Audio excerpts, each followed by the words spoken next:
Hi students, today I am going to take about normal puerperium.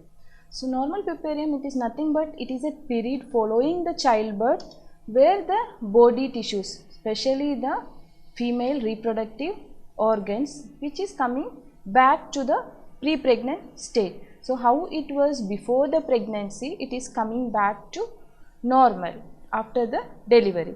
So this is like the changes are happening both like anatomically and physiologically also. So the reproductive organs, the changes are happening during this time except the mammary glands. So here what happens means all the reproductive organs will come back to the normal. Like before pre-pregnant state, it will come back to normal except the mammary glands. Involution means it is the process of coming back. So puerperium means it is a period, but involution means it is a process where the reproductive organs are coming back to the pre-pregnant state. And the woman who is under this normal puerperium is known as puerpera. And coming to the duration of normal puerperium, mainly it will be like as soon as the placenta expels, from that time to 6 weeks is the normal timings. We can classify the duration into 3 types: immediate, early and remote. Immediate means within a 24 hours whatever changes are happening, which is known as immediate. And early means it is up to 7 days whatever the physiological and anatomical changes are happening for the after the delivery, what all changes are happening, that what is early. And remote means up to 6 weeks. It will take the physiological changes or anatomical changes, it will take up to 6 weeks. And what happened, even during the abortion also the similar procedures are taking place, but it is not, it won't take up to 6 weeks. It will be just few time. And it is also known as fourth trimester. You all knows that during the until the delivery we are telling that it is classified into 3 trimesters. This is known as fourth trimester also. So coming mainly the involution is happening for the 2 things. First is involution of the uterus, second thing is the involution of the pelvic structures also. So coming to the involution of the uterus. So what are anatomical changes are happening? So mainly anatomical changes are happening for the 3 things. My first one is uterus, then lower uterine segment, and third one is the cervix. Coming to the uterus, what all changes are happening? So immediately after the delivery, the uterus will become firm and retract. So it will be measuring like 20 centimeter in length, 12 centimeter in breadth and 7.5 centimeter in the thickness. So it weighs about around 1 kg soon after the delivery. Within end of 6 weeks, it will come back to normal. Around 60 grams it will be, the weight will be 60 grams as normal. Coming to the lower uterine segment. So it will be thin, flabby and it will look like a collapsed structure. So it will take few weeks to come back to the pre-pregnant state. Coming to the cervix, cervix will very slowly it will contract, and first few days we can admit around about 2 fingers. External os we can admit 2 fingers a few days, but later at the end of 1 week after the delivery it will slowly it will get narrows down, and at that time we can admit only tip of the finger. Coming to the physiological changes mainly it is happening to the body of the uterus. So mainly we will tell under 3 headings: muscles, blood vessels and in endometrium. So muscles, what is happening in the body of the uterus? First one is during the delivery or pregnant time there will be marked hypertrophy and hyperplasia of the muscles will be there, and individual muscle fiber it will enlarge 10 times in the length and 5 times in breadth it will be enlarging, and number of the cells will not decrease, only the myometrial cell size will be decreased during the puerperium time. So what is happening? Mainly soon after the delivery there will be withdrawal of the steroid hormones, estrogen, progesterone, these all things will be there. So which will increase the activity of the uterine collagenase. So what happens, because of that there will be release of the proteolytic enzymes which will cause the autolysis of the protoplasm. So once the autolysis of protoplasm happens, there will be the liberation of the peptones will be there. So the liberation of the peptones which will enter into the blood stream. So blood, how it will be excreted? It will excrete as a urea and creatinine. That's why like normal puerperium time, there will be increased levels of urea and creatinine. So this is a normal phenomenon, that increased levels of urea and creatinine during the puerperial time.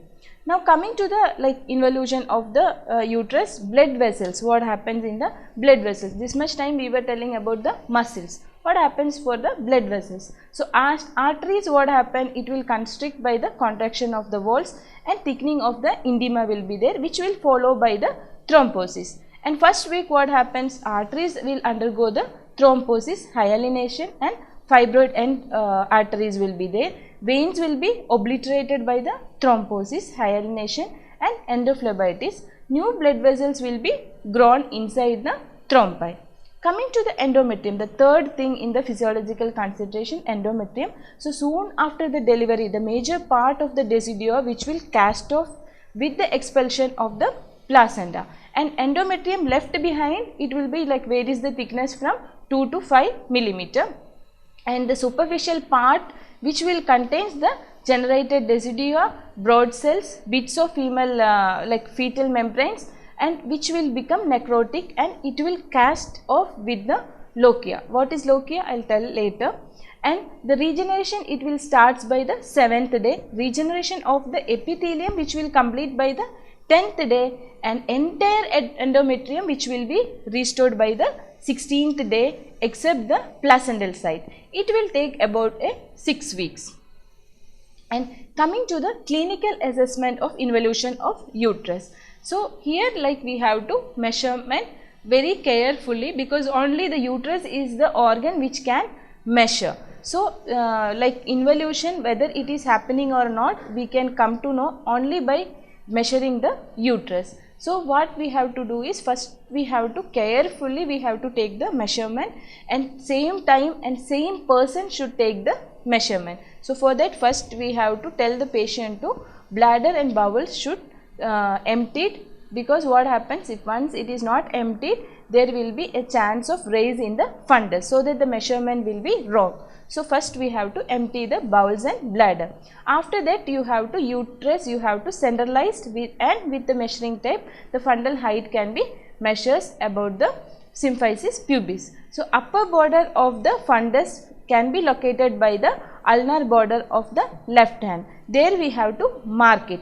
From that mark we have to measure to the upper border of the symphysis pubis. So during like soon after the delivery, the fundus will rise up to 13.5 centimeter above. So what happens, like after 24 like hours of delivery, it will be constant in the measure, that 13.5 centimeter or above will be there, and after 24 hours there will be decrease in the height by 1.25 centimeter in 24 hours. Each 24 hours it will reduce by 1.25 centimeter.